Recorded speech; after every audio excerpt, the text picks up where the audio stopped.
Okay, all right, everybody, thank you for coming. As Adriana said, I'm Joe Sarkisian. I'm a pen tester at Wolf & Company. Yep. Pen tester at Wolf & Company PC in Boston. The obligatory, obviously, my views aren't necessarily theirs. Everybody has heard that one before. It's true. Okay, I'm a newish social engineer. What I mean by that is I kind of got into InfoSec relatively recently, a few years ago, and social engineering is something that kind of always interested me. Like I'd read some books, I never really had the opportunity to practice it, and then I got a job at Wolf as a pen tester, and we do a lot of runs again like full scope stuff, internal network pen test, external vishing calls, phishing, physical site visits, and I love the internal network stuff, but I've also really enjoyed the social engineering part. So yeah, I've kind of focused on that, and that's kind of why I wanted to talk to people today, because I was really excited to kind of give the general knowledge that I've kind of, drank from the fire hose, so to speak, because there's just so much information out there and so much to learn. So hopefully this will excite you to get you involved in social engineering. As you'll see, it's not necessarily as scary as you make it out to be. Just kind of imagine, it's kind of practice. It's kind of, it's getting that experience, reading up, realizing the skill sets you already have, right? Managing fear, things like that. So let's get into it. So why listen to this? Are you scared of social engineering? I think almost everybody who is new to this is probably terrified of it, right? I've heard stories of people as interns who were at their job, found out that they were going to have to do social engineering, had never done it before, kind of just thrown in the water, kind of like a 5-year-old that doesn't know how to swim yet, with that dad who's just like, you're going to learn this one way or another, toss you into the pool and it's sink or swim, right? Probably not the best way to go about it. But everybody starts somewhere, I guess you could say. I didn't necessarily get that start. My start was more of a kind of traditional, come on the engagement, right, with somebody who's already been there, kind of show you the ropes, and you kind of, slowly ease your way into the proverbial hot tub and, get comfortable, right? So yeah, obviously it's scary, but with more experience, with time, you kind of get used to it, right? What if you're interested but not sure how to pivot path? We're going to go over that shortly. Right? Not everybody knows where to start. It's a huge field. Not just social engineering, but like InfoSec in general. Right? It's a huge field, huge undertaking. Where do I start? Everybody has that anxiety. So we're kind of going to go over that a little bit. Not sure what skills are relevant. You don't know if you have any of the skills. You think it takes some type of CIA case officer level of human understanding to figure out how to be a social engineer. Not true, although it helps, right? But we'll get into that. You were bored and this sounded interesting. Let's be honest, not a lot going on outside the house these days. So let's get into it. All right, let's go over a few common misconceptions and falsehoods about social engineering. They're onto you. This is almost never true, right?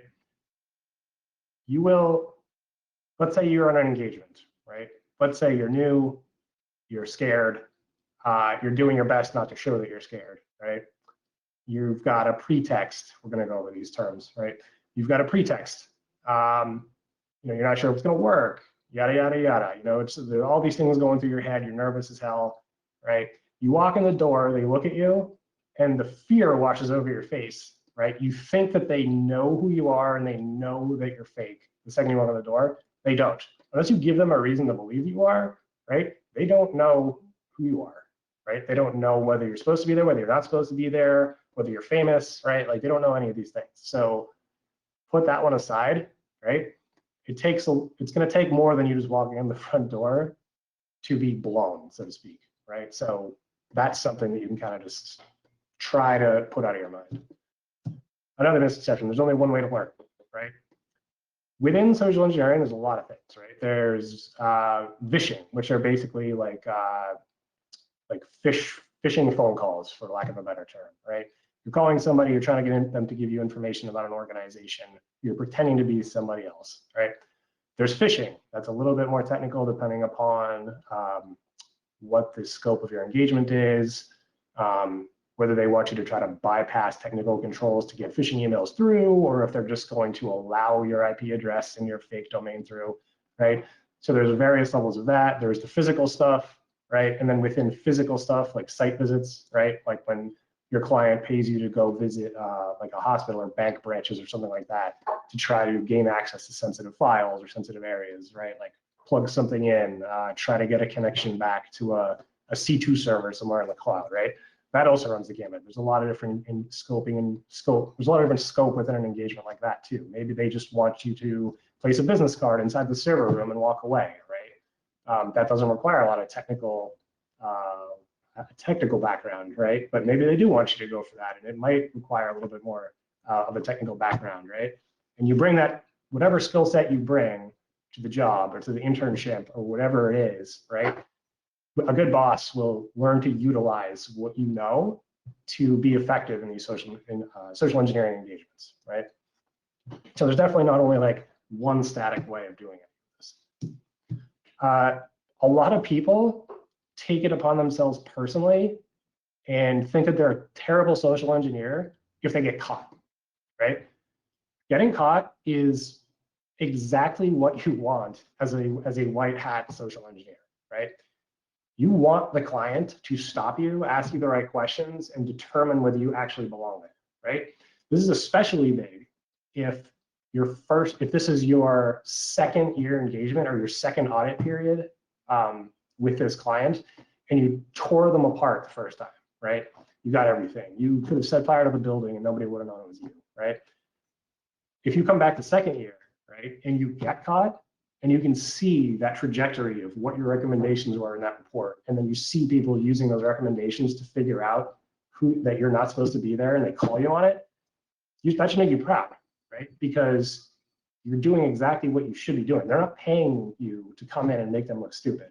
They're paying you to come in and help them fill in holes in their physical security, or their spam filters, their mimekasts, like all that stuff, right? Their security holes that might be in like their call system, right? Like, are they asking the right questions when you call up to verify that you are who you say you are? Are they asking you for birthday, last four social, whatever they're asking you, right? You're there to help them get better at doing that and doing it well.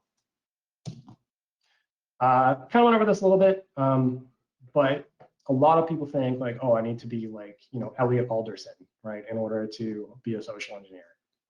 Not really, honestly. I mean, does it help? Yes, and it's going to give you more room to operate on these engagements, right? Like if you end up on a red team, right, you could be the person that is just the person that gets the device that they want to plant inside a network inside the building and plug into a wall, and then you leave, right?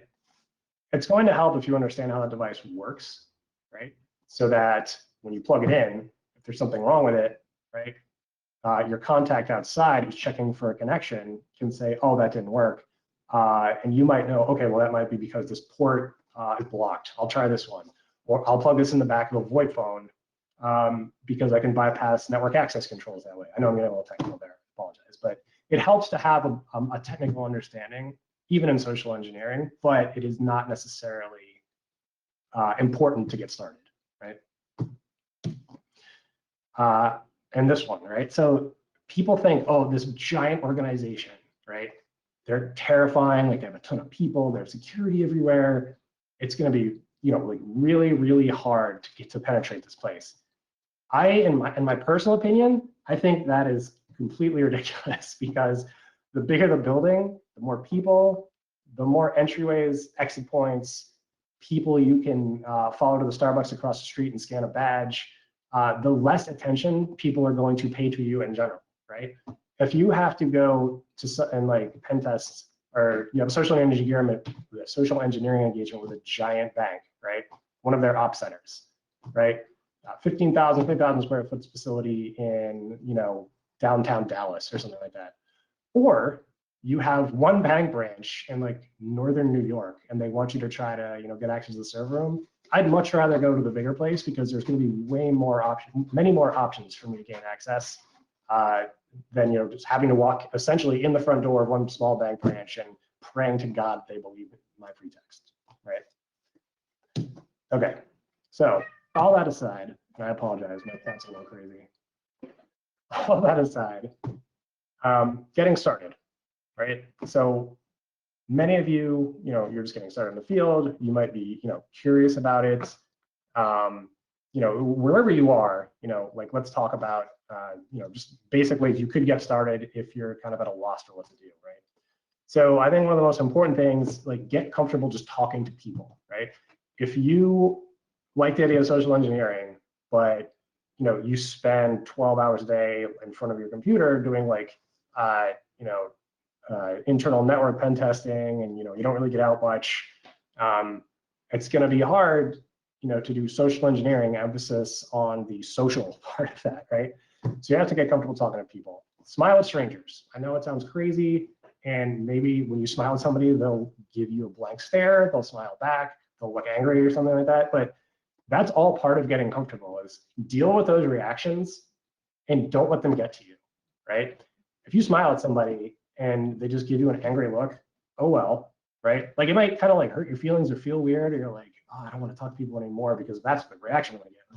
No, like just get used to taking it all in, absorbing it, and then realizing that it's okay, right? Like let it brush right off your shoulders and keep going. Smile at the next person and the next person, right? Striking up conversations in public, in a cafe, in a bar, whatever, right? Just to get comfortable with the back and forth, and getting loose and comfortable, and not having to kind of overthink what you're going to say to people when it comes to a situation where the unexpected happens, right? You don't know what other person in the cafe or the bar or whatever is going to say to you, and you have to kind of keep that conversation going, make it interesting, know when to stop that conversation, which can also be hard. So things like that. Just kind of try to get out there and open up, so to speak. Get outside of your friend group, right? If you're always hanging out with the same people, those people, you're not going to get much research or practice experience out of just talking to them, right? You got to get, like I said, strangers, talking to people in a cafe, right? Try harmless influence techniques on people. What do I mean by this? So Chris Voss, who is, I want to say like at least 20 years in the FBI, hostage negotiator. This guy is like an expert at dealing with humanity, understanding what makes people tick, influence techniques. He's a hostage negotiator. He has to be good at that stuff. And so he talks about principles and tactics like mirroring, right? And what he found was, if you are in a conversation with someone, it could be a hostile conversation, it could be a happy conversation, it could be whatever it is, right? If when they're talking to you, you repeat the last few words they said back to them, they immediately feel like you're listening to them, thinking about what they're saying, and they're more engaging, right? They feel more willing to open up to you, right? When you combine that with a technique like labeling, right? Labeling is basically saying, like, when somebody says something to you, it feels like you want this, or it sounds like you feel this way, right? That's another way of kind of making sure that the person sitting across from you, or the receptionist where you're trying to get into a bank or whatever, feels comfortable with you, feels like they're being listened to, feels like their needs are being satisfied, and they're going to be more willing to trust and help you, essentially. I recommend his book, Never Split the Difference, by the way. It comes on audiobook. You can listen to it. It's long, but it's really, really good. Also, books, podcasts, Twitter. I have a few references to some of that stuff later on in the presentation. I will leave those slides up. Well, you guys are going to get the slides anyway. You'll get to see that. Things like the Social Engineer podcast, Chris Hadnagy. Everybody knows him, right? He runs the Social Engineering Village at DEF CON. He has his own human hacking conference now. He's got a podcast, he's got books, he's got all kinds of videos, all kinds of resources that you can check out. OSINT Curious podcast, I want to say Micah Hoffman is the one that runs that one. That's a really good one. That kind of runs the gamut between like open source intelligence gathering and social engineering combined. The Layer 8 podcast, which is done by the Layer 8 conference, which I highly, highly recommend you attend. It's virtual this year, pretty cheap. A lot of cool people show up to that. What else we got? Yeah, internships, right? You're never too old. I did an internship when I was like in my late 20s, mid to late 20s. You know, it's a good way to get your foot in the door. It's a good way to get started, meet people, see if it's for you. I don't recommend trying to, you know, knock on the door of like a Black Hills or a Rapid 7 or something like that and be like, hey, I'm new. Can I be a social engineer, right? Usually not the way it works or the way they pick people up. You want to start smaller.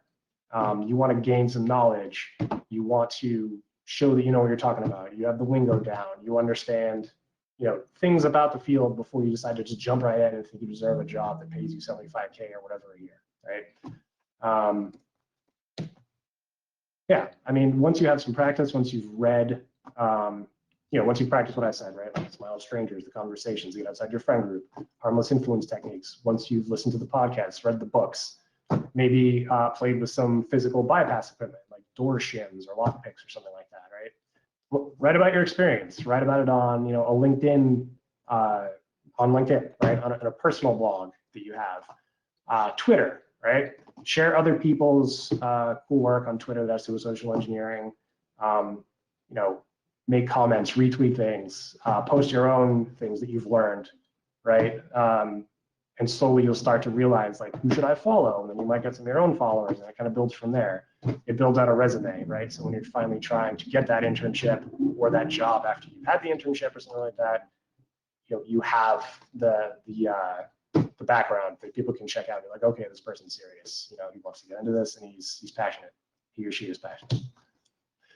So, what if you already have a job in InfoSec, but not in SE necessarily? Oops, but not in SE necessarily. Does your company have a social engineering team? Right? Does your InfoSec, like maybe you're on the internal network pen test team, right? But there's an SE team. You know, can you help them, right? Can you help them do OSINT, right? If you're a technical person and you know how to search online, Google dorking, things like that, how to use Shodan, how to use you know, other technical tools, maybe you can help them with some open source intelligence for an engagement that they have coming up, right? And you start to build that rapport with that team. They see that you have a certain skill set. You know, you kind of like wedge in there the fact that you want to get into social engineering, right? This is kind of a way to get your foot in the door with that team, and then hopefully sooner or later they take you on. Can you help with logistics, right? Can you help them print badges, right? Fake badges. Can you help them, you know, plan the engagement in other ways? Can you print out get out of jail free letters and draft them up? The fake get out of jail free letters, can you draft those up? Can you coordinate calls between points of contact before the engagement starts, right? Can you, all those things that you can do. Can you set up C2 servers for, you know, phishing websites or anything, right? So there's a lot of stuff you can do if you have some technical ability. Can you be a point of contact for a fake get out of jail free letter? And I should stop here and say a get out of jail free letter is basically, there's two kinds, right? There's fake and there's real. The fake one, which is what I'm talking about here, is one that comes on what appears to be your client's letterhead, right? The company you're working with, their letterhead, it appears to be from somebody high up in the company that works there, and it basically says, you know, if you've been blown, right? If you're on the engagement and you think you've been blown, this is the last trick you have up your sleeve. You pull this thing out and you say, look, I don't know what this says, but I was told to give it to you. They open it up. It says, you know, congratulations, employee of this company, you know, from this guy who's supposedly a higher up. You've done exactly what you wanted to. Good job, pat on the back, yada, yada, yada. You caught them. But they are doing a security assessment, so we need you to take them wherever they ask to go next, right? Compared to the real get out of jail free letter, which is like when the cops show up, or when you really know that you're blown, then you pull out the real one that has actual signatures of real people that work there, their real phone numbers, right? So the point that I'm trying to make is maybe you can be the point of contact for that fake get out of jail free letter. You pretend to be that person that supposedly works at the client that gets called in the fake get out of jail free letter scenario. All right. And yeah, I mean, can you just take somebody from the social engineering team out to lunch, out to coffee, and just pick their brain? How did they get into the field? What did they do to get there? What do they know? What resources do they use? Are there hangouts they go to that you can tag along on? Tell them your interests and your passions about it and what you want to get into. What skills you might bring to the table. You never know. They might go back to their boss and be like, hey, so and so, Ashley, she's really interested in this. I think she might be a good addition to the team. Let's try her out. Let's give her a few tasks. Let's see how she does. Right? You never know. So what if your company doesn't have a social engineering team, right? What if you work in InfoSec already and they don't have one? That's not something that you do.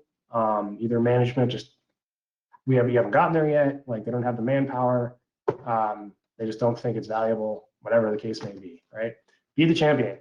Be the one that wants to do it. Be the one that wants to start that team, right? Talk to your leadership team about your SE knowledge. Like show them the work you've been doing. Show them the blog posts that you've been writing, the stuff you've been reading, the podcasts you've been listening to. Show them that passion and help them to kind of see why it might be good. We already have these technical skills. Like we can put that together with SE. We can build a team out. It'll be great. Create a formal proposal for starting a small team after that, right? Hand that to your manager, or hand that to his boss, right? Whoever the decision makers are in your organization, be like, look, this is how I think we can add value to current engagements that we have. We can offer this new service. We don't need a ton of people to get it started, right? We can start small and work our way up, but I really think that there's some added value here for clients, and it's an additional service. And then if there's still some interest there, offer to perform an assessment on your own company to show you have some skills, right? If they're willing to let you, for instance, test out the physical controls in the office, right? The doors. Are the locks functioning the way they should, right? Is it too easy to read a badge with a badge cloner? Is the receptionist keeping good desk hygiene? Things like that. I mean, I was on an engagement recently where we were on site doing an internal pen test, and the entire week we were there was somebody's employee badge just sitting on the front desk where the receptionist sat for the organization all week, didn't move. So things like that. Like see what you can do for your own company. Write up a report, right? Once you're done, show it to your boss. Like, look at all these things I found, that we're not doing. Not only can we tighten up, but we could also potentially offer this service and add this value to our clients who we already have. Let's talk about your skills that you have now. You might not think you have any social engineering skills. I'm going to tell you you're wrong. Are you funny? If you make people laugh, that's sometimes half the battle, right? I'm not necessarily the funniest guy in the world, but I can crack a joke, right? I can walk into a bank branch or wherever the engagement may be, crack a joke with the receptionist, get them to smile, get them to laugh. You kind of build that rapport right away. It's going to be hard for them to go from that unless you really screw up to be like, nope, you're not supposed to be here, right? You're kind of conditioning them to see you as a friend instead of a foe by cracking a joke. This kind of goes back to what I was talking about earlier. Can you engage people in conversation, right? Ideally, you've practiced that. Can you look more or less approachable when need be? This one's like a little bit more of a technique you may have to practice, but it's like a smile versus kind of like a stern look on your face, right? When you are walking in the front door on an engagement, you need to look friendly and approachable. If you get past that point, right, and you don't want anybody to necessarily, talk to you or question you about why you're there, maybe you look a little more serious, right? Not angry, but maybe you have a little bit more of a serious look to yourself. And like, that's crazy. Do you work well under pressure? There's a lot of pressure, right? Nobody ever really gets truly comfortable with this. We'll talk about that a little bit more later. But if you feel like you're good at that, then you might fit quite well in social engineering work. Can you appear more confident or more weak when necessary, right? We'll talk about this, but there is a well-known social engineer by the name of Tinkersec who has a great story that he talks about where he's terrified, right? He hides in the bathroom on an engagement for a little bit. He gets himself psyched up. He comes out of the bathroom. He's there. And he comes up with a pretext on the spot, says, I'm a sprinkler inspector. I'm supposed to be here. We'll just check on the pressure of all the sprinklers. So a guy takes him around, shows him the place, shows him the sprinklers. He says, okay, I'm done with my inspection. There's just somewhere I can sit and do my work, write this report up. Yeah, sure, here you go. They sit him down at a desk in some office. Then in a few seconds, one of the IT guys, I think the boss, comes around the corner. He's like, who are you? You're not supposed to be here, right? He's like, I am supposed to be here. And he kind of throws the IT manager guy off kilter by showing that authority, showing that confidence, and being like, no, you're wrong. I am supposed to be here, not, like stuttering, and then feeding into the fact that that IT manager already knows that he's not supposed to be there, right? And it works. I mean, there's more to the story, but that's kind of the gist of what I want. That's what the part I wanted to bring up to prove my point here. You probably do have some of these skills. You haven't put them to use yet, right? Consciously. But these are all things that are important in social engineering and getting people to buy your pretext, buy your story, and give you access to what you're there to get access to. Fear. Okay. This is a big one that everybody has, as I mentioned earlier. And here's the thing that helps me get over that, while when I'm like right about to pick up the phone and make that phishing call, or when I'm about to walk in the front door of that building that I'm supposed to get access to. It's this. I'm being paid to be the bad guy, and if I don't do it well, the real bad guy will do it for free, and he'll do it well. Much like this guy. Sorry, I had to. It's my favorite name. But the point is, you're supposed to be there. Remember that, right? And that helps me with my fear, right? It's like, I'm not actually trying to rob the bank. I'm not likely going to go to jail for 20 years if I get caught doing what I'm doing. So just take a breath and remember that. So unless you are a sociopath, you will never be fearless during this work, right? You might get a little bit more comfortable, right? But you're never going to be truly like, I got this, bro. I have nothing to worry about. Nothing can go wrong. Everything's fine, right? You're always gonna be a little bit nervous, but don't let it cripple you, right? If you get so worked up over it, if you overthink so much and you're just like terrified, right? You're gonna stutter, you're gonna fail, right? Because people are gonna just feel that oozing off of you, right? I know it's easier said than done, but there's some tactics here you can work with. Honestly, like I'll be totally honest, I hate phishing calls, right? This scares me for some strange reason more than physical site visits, right? I'd much rather be on site and try to get in physically than have to pick up a phone and just call somebody and fake to them, right? It's weird. I've also heard people say the same thing. I don't know what it is. Maybe it's just because I feel like I have, more of a tool set available to me if I'm there in person, right? As opposed to just my voice. Maybe that's part of it. Who knows? You can always hide in the bathroom. Honestly, like I've heard plenty of social engineers, some of the people who are way better at this than myself say, we get in the front door, the first stop we make from that point is the bathroom to kind of center ourselves, right? To just kind of chill, think through what we're doing there, calm down, right? Change gear out if you're gonna go with a different pretext, just kind of get yourself ready, right? So we're going to the bathroom. Again, you're supposed to be there, right? Just remember that. Let's talk about confidence boosters, right? These things kind of run the gamut between like, they're kind of like confidence boosters, but also depending upon your engagement and how far you get into the field, like necessary items to have, right? I look at them as both, right? I see a badge maker, right? A printer as a confidence booster. I bought, so essentially a used commercial, like for like a bank or, a hospital, whatever, ID printer. It takes like plastic cards and you can print out on like thermally, like anything you want on there. You can make up a logo, you can put anything you want on there, your picture, right? So now when somebody asks you for an ID, like if you do a little bit of OSINT, you can find out exactly what the ID looks like that for the organization you have to get into and make one, right? That's going to help you feel more confident when you walk up that door. You're not just riding on the fumes of, I'm supposed to be here. I'm here to go check this, that, or the other thing out. Please leave me alone and let me do that. Don't ask me any more questions, right? You have those additional layers of authenticity to you. Same thing with a badge cloner, right? Proxmarks, some of you may have heard of them. They're essentially these little devices that, you can kind of get really close to a card like a badge, like an HID badge that you scan on a door and clone it, right, and create another one.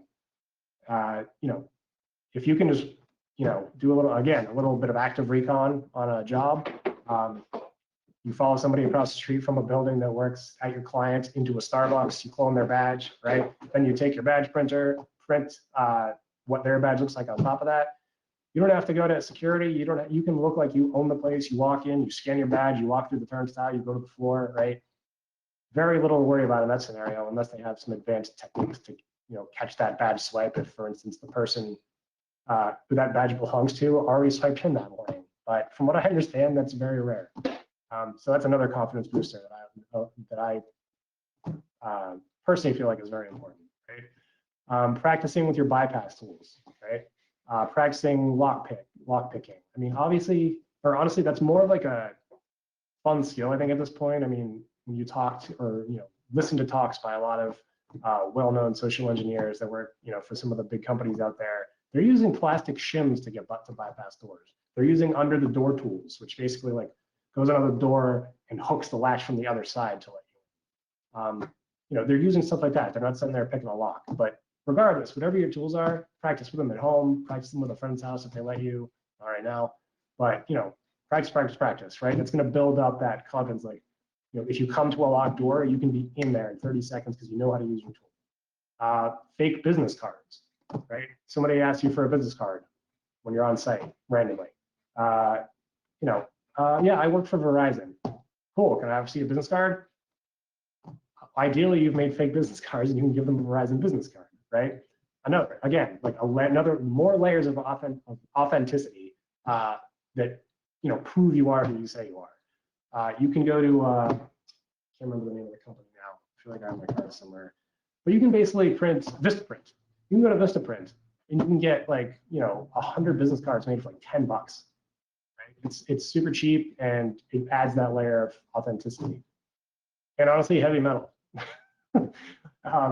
Sometimes when I'm on the way to a physical site visit, I will just play, you know, Metallica, whatever it is, it gets me pumped, right? Gets me ready, gets me feeling, you know, amped to go do this job.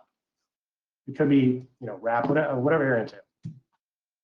So let's get into planning and when not to plan, right? Fear leads to overthinking, which leads to overplanning, which leads to failure. At least in my humble opinion and my personal feelings about it, and my personal, you know, I've overplanned before and I've not been able to think dynamically, and ultimately I've almost gotten caught. So let's imagine this following scenario. You have a pretext, and your pretext is as a firewall technician, and you're performing an inspection of the firewall. You have to get into the server room, right? That's where the firewall is. Sure, that's where that's what you're going to tell the person when you show up.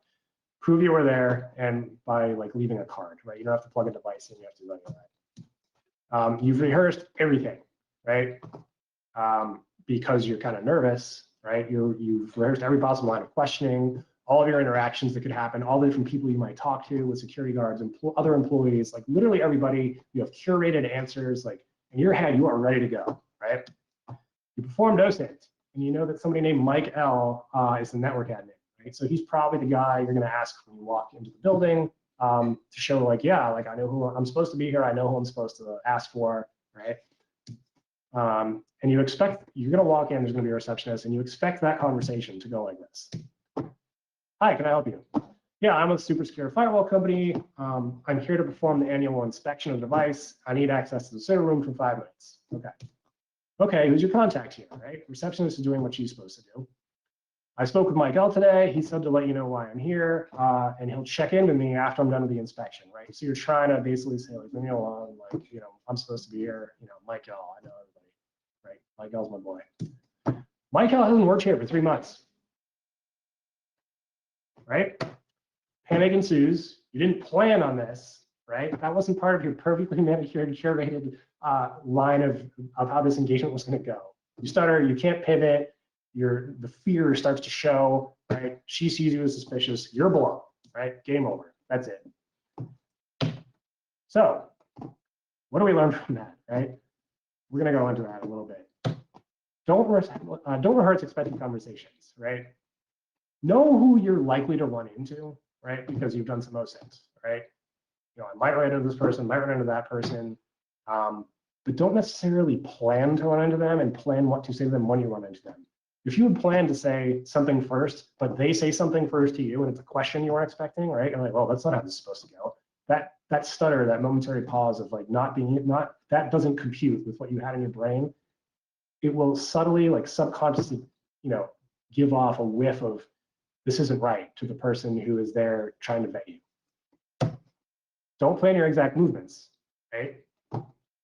Let's say you're headed in, you know, to a physical site visit somewhere. It's a big office building, right? Lots of doors. And you're like, okay, I'm going to go to the front door, and I'm going to try to tailgate somebody, you know, through the man trap, and then I'm going to go to the elevator and I'm going to go upstairs, right? While you're thinking this through in your head and you're approaching the front door, 3 people just walk out a side door to have a smoke break. But you missed that because you were too focused on that front door and what you're going to do when you got to the front door and what you're going to do after you get to the front door, et cetera, et cetera, et cetera, right? You could easily, since you have your pack of cigarettes on you, which we'll get to in a second, gone over there, had a smoke break with those people that just walked out the door and then walked right through the door with them on the way back in. And you could have bypassed the man trap, all that other stuff. You're essentially in the second that door shuts behind you from the smoke break. Yeah, planning to go through the front door means you missed it when someone came up and said it. Do not only bring gear for one pretext, right? So for instance, what happens when you're going to go in the door as a firewall technician? That's your pretext. You've planned on this. But then you get there and you notice that there's a lot of construction going on, right? Maybe it's an easier in to just pretend you're one of the construction guys and walk in through the loading dock and go up the freight elevator to the floor you need to get to, as opposed to going through the front door and having to interact with at least 1 or 2 layers of people and physical security controls in order to get where you need to go, right?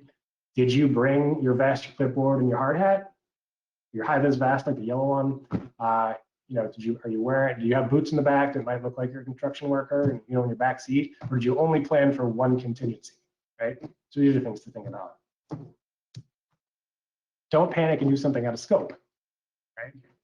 Ideally, you've had a very thorough scoping call with your client, and you know exactly what you can do, what you can't do. There's signatures on paper that prove that everybody agrees with all of this, right? So if it's not in your scope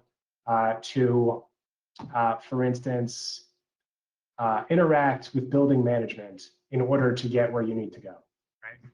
You're panicking because you see something when you walk in the front door of the building that scares you, right? Like, oh, this isn't gonna work, this isn't gonna work. I'm gonna go over there and I'm gonna try getting in through that person. Well, if that person's out of scope, then you're essentially no longer serving the client very well, potentially doing something illegal. And if anything bad goes wrong, or if anything bad happens, you could be legally liable, right? If that escalates out of control. So you don't wanna overplan, but you don't wanna underplan, right? Okay, well, you do wanna plan. Passive and active recon, right? You wanna do that. You want to know what the building looks like from the exterior. You want to see, like I said, potential loading dock areas. Is there construction going on? How recent were those Google Maps shots taken, right? What else? Who works there that you might run into? What kind of badge reading systems do they have, right? Are they low or high frequency if you have a badge cloner, right? That's a little more technical, but you know, you can kind of get your gear ready to deal with that if you want to clone a badge or something. So you want to do all that kind of stuff. You want to actively communicate ideas with your points of contact for the job, meaning the people that work there that are going to be the people who know you're coming. Right? You want to come up with all these ideas that you have. You want to make sure, like again, in the scoping call, that those people are cool with you trying those things, right? You don't want to get there and try to, you know, break into a door when you're not supposed to be doing that in the first place. Like it's out of scope to try to stick something into a door and open it. You want to settle on a pretext that actually fits your engagement, right? You don't want to go as a firewall technician to a client where there's no firewall in sight. Right? That doesn't make any sense. You want to have all your phishing campaigns, your call pretext, your physical equipment ready beforehand. You want to make sure that phishing a domain, the website, everything that you have looks legit, works, captures credentials, serves whatever file, malicious file you want to serve, right? You want to make sure that your call spoofing application on your phone works. It spoofs the number you're calling from to maybe make it look like you're calling from an internal number if you're doing vishing, which is fake phone calls. You want to make sure your Proxmark badge cloner works. You want to make sure your ID maker works, right? You want to be ready for all these things so you can do them quickly when you need to do them, right? You also want to, what I would call, you want to have answers for 3 types of questions, right? Like who, what, where. I don't mean, like I said, you should not be like planning these down to a T, right? And everything that's going to be asked of you, but you want to know essentially like, who are you there to see? Because you're going to get asked that question. Have a few names, right? That work there, right? If for some reason something goes weird, like with Mike L, what are you there for? Right? You want to be able to answer that question clearly. And where are you supposed to go once inside? It doesn't help if you have a client in a multi-floor building. You walk in, you get past security, and then you don't know what floor to go to when there's 37 floors, right? You need to know where you're going. That's part of OSINT. Be ready for that, right? And what I would say, what I would call preload your pretext in your brain. Right? What I mean by that is, you're going to be either the construction worker or the firewall tech or the pizza delivery guy, right? Or whoever you're going to be. Now, I don't mean you should plan every single gesture or thing you're going to say, but you should have it in your brain like, the firewall tech wouldn't say what the pizza guy would say, or the construction worker is going to have potentially like a different vocabulary, or not even vocabulary, but like different way of moving or a different way of talking, right? Than the pizza delivery guy or the firewall tech, right? So having your brain like, you kind of have to play a part, right? You don't just put on the costume and call it a day. You have to play a part as well that fits that, right? So have that mentally prepared. And have your get out of jail free letters ready. The real ones and the fake ones, right? Have those on you at all times, multiple copies just in case. Okay, what to bring? This is engagement dependent, right? Your get out of jail free letter, right? Your real one, that's essential, right? That's what keeps you from legal issues. That's what keeps you from getting hauled away by the cops, ideally, right? That's one of the most important parts of any engagement, any on-site engagement. Your fake get out of jail free letter, right? That's the fun one. Again, this could be in scope or out of scope. You have to talk about this with your points of contact. Cigarettes. So I said I was going to get to this. If there's a place where people have a smoke break, how best to fit in but offer them a cigarette, offer them a light, strike up conversation like you've been practicing, like we talked about earlier, right? Build rapport. High vis vest, right? Again, the construction worker thing. There's construction everywhere. If you live in a city or near one or do a lot of physical work in a city, you're going to run into this. There's going to be construction. Plastic door shims, right? Sparrows has plenty of good bypass tools. I'm going to speed this up a little because we're running out of time. A call spoofing app that helps you fake your number when you're doing vishing phone calls, right? You want to make sure that that's got credit, ready to go, it works well. Your phishing tools, right? Whether it's Lucy or free Go Fish, it's a free one, any of those. Like make sure those are configured, set up, you've spoken to the client, you've got whatever domain you're going to use, and your phishing IP address whitelisted if bypassing their Mimecast portal or something like that, super technical, is out of scope. Make sure that's all working before the engagement. Pizza. Be the pizza delivery guy. If you can't think of another pretext, everybody loves pizza. Who's not going to let you in? Seriously. Business cards, real and fake. The real ones for when you get caught, the fake ones for before the jig's up. What not to bring? This. I'm not joking. Not necessarily this, right? This is not engagement dependent. Do not bring weapons, right? Don't bring excess gear, and do not bring any illegal tools in your state or that break federal law, right? You want to have, I don't even know, some type of special, like uber cool lock picking device or lock bypassing tool that's actually illegal and you're not supposed to have. And here's your staying safe checklist when you're out there. Are you crystal clear on your scope? I can't emphasize this enough, right? You have to know what you're allowed to do from the client. You have to know if the client asks you to do something illegal, then it's illegal, right? You have to know these things. Like you have to be crystal clear. You have to have that communication with the client about where you're allowed to do on the engagement, where you're allowed to go, who you're allowed to talk to, bypass techniques you're allowed to use, et cetera, et cetera. Do you have multiple copies of your get out of jail free letter, right? One is not enough. Have at least 3 or 4, personally. I mean, that's what I recommend. Have you double checked with your points of contact for the engagement? They are going to be available. There are also plenty of talks from people who are better at me than social engineering, stories that they tell about they have 3 or 4 different points of contact for when they get caught on their get out of jail free letter that are supposed to be called, and none of them pick up the phone, okay? At the end of the day, there's not much you can do if you check, triple check, and then they don't pick up the phone. But it's on you to make sure that they are aware of how important that is. Are there security guards where you're going, and are they armed, right? Another thing you definitely need to know, because that can change things big time, right?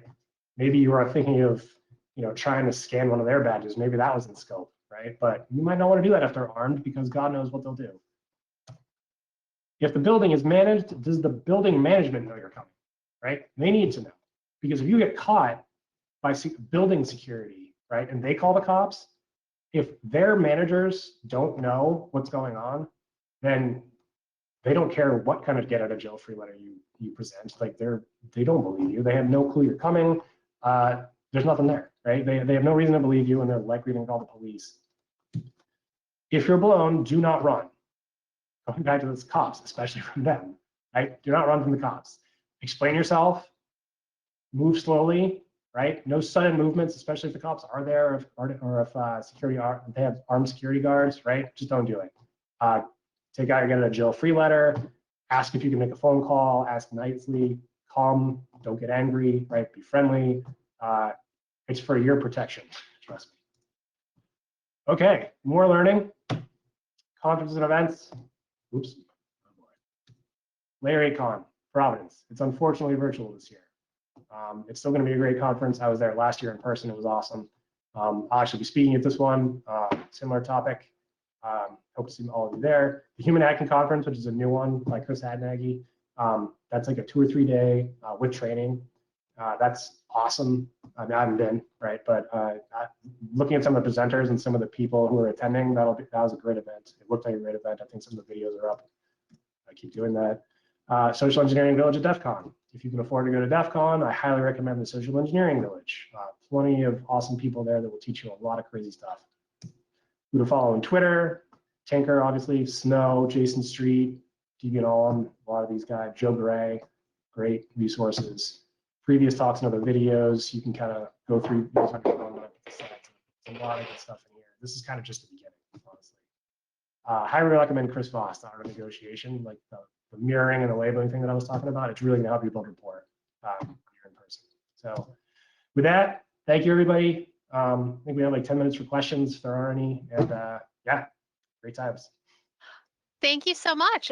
Yeah, we actually do have a question already. There's about I want to say 20-second lag. So it might take a minute for more questions to come in. Sure. The first question that we have is, besides the skills mentioned, which tools or extra skills would you recommend to become a social engineer? So tools, I'm guessing they mean like physical tools, right? We'll start there. So I mentioned the Proxmark. I mentioned the some like door bypass tools, lockpicks. I mean, they're more fun than they are, I think, necessarily all that useful these days, unless you find like an old safe or a weird padlock or something like that. But as far as the tools go, like I wouldn't get hung up on tools right away. I'd get hung up on more learning, like I said, like the skill set involved in being persuasive. I mentioned, Chris Voss's book. Chris Hadnagy has a couple books that talks about understanding what makes people tick, right? So I highly recommend doing that reading and looking up. I mean, I gave you a couple examples, but there's plenty more out there with like a little bit of light Googling. You'll find a lot more. And also like, don't necessarily just, Google like social engineering videos or social engineering books, something like that. Google things like, understanding behavior, sociology, interpersonal communication, right? Those are the things that are like really important. That needs to be the basis of anybody's toolkit before they start worrying about how to jimmy a door handle, right?